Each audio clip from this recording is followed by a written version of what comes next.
Kita nakkan speaker tu independen, kita nak speaker tu rasa kedudukan dia terjamin dan sebagainya, ya. Bukan terdedah untuk ditukar bila-bila masa kalau tak ikut kehendak eksekutif.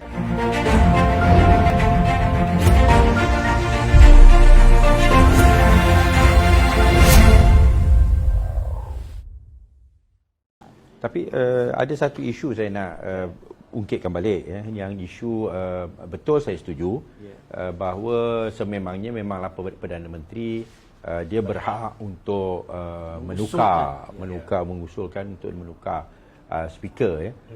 Tetapi pada masa yang sama kalau ikut convention, ya, ini bukan soal soal peraturan ataupun undang-undang, tapi kebiasaan memang ianya tidak dilakukan, ya, di mana kecuali kalau speaker itu telah salah laku ataupun menunjukkan dia berat sebelah dan sebagainya, kan.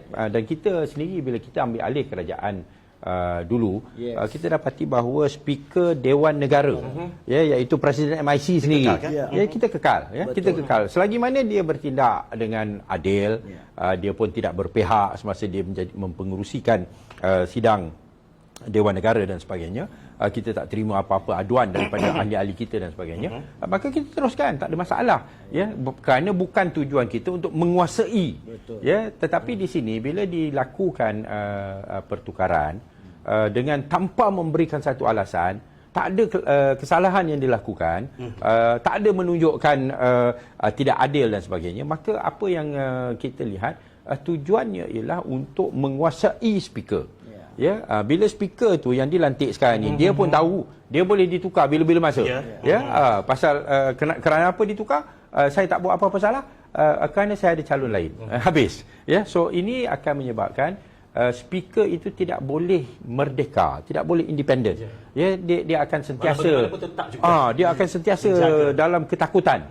Dia boleh ditukar bila-bila masa. Ya, so ini bukan tujuan ataupun kehendak sistem demokrasi kita, ya. Kita nakkan speaker tu independen, kita nak speaker tu rasa kedudukan dia terjamin dan sebagainya, ya. Bukan terdedah untuk ditukar bila-bila masa kalau tak ikut kehendak eksekutif.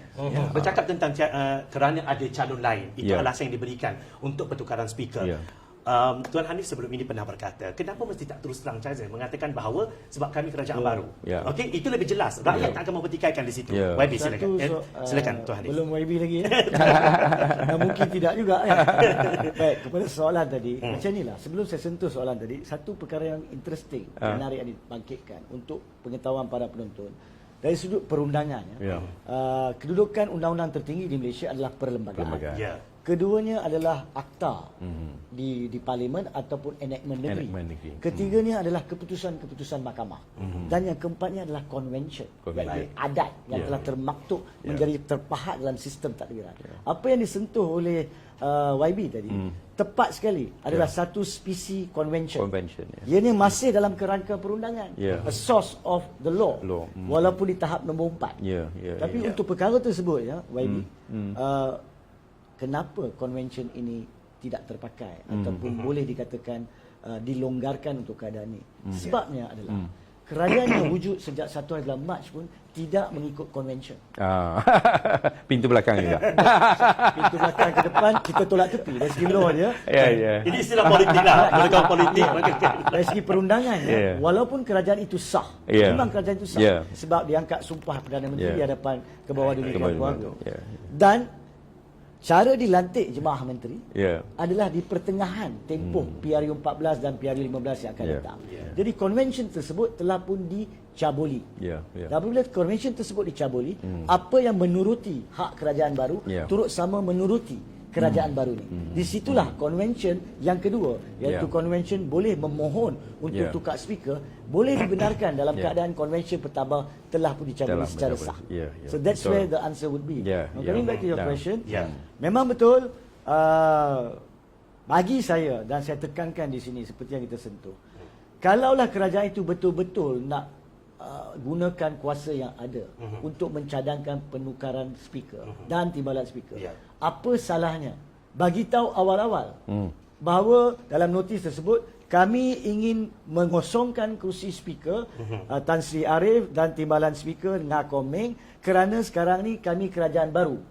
Dan kami percaya bahawa kami berhak untuk mencadangkan kedudukan. Kami tak boleh tukar, tapi kami berhak mencadangkan. Terus terang. Sebab dalam perbahasan semasa sebelum diundi isu Tan Sri Arif, pengosongan Tan Sri Arif, dalam perbahasan bila pihak pembangkang dan Blok Tun membangkitkan isu apakah alasan kenapa calon, ramai daripada mereka bangun kata tidak ada masalah dengan Tan Sri Arif. Dia tidak membuat kecuaian, dia tidak membuat kesalahan, tidak membuat gangguan terhadap perjalanan parlimen, tapi mereka katakan itu hak kami. Jadi bagi tahulah dalam notis, itulah yang diperlukan oleh perundangan. Berani kerana benar.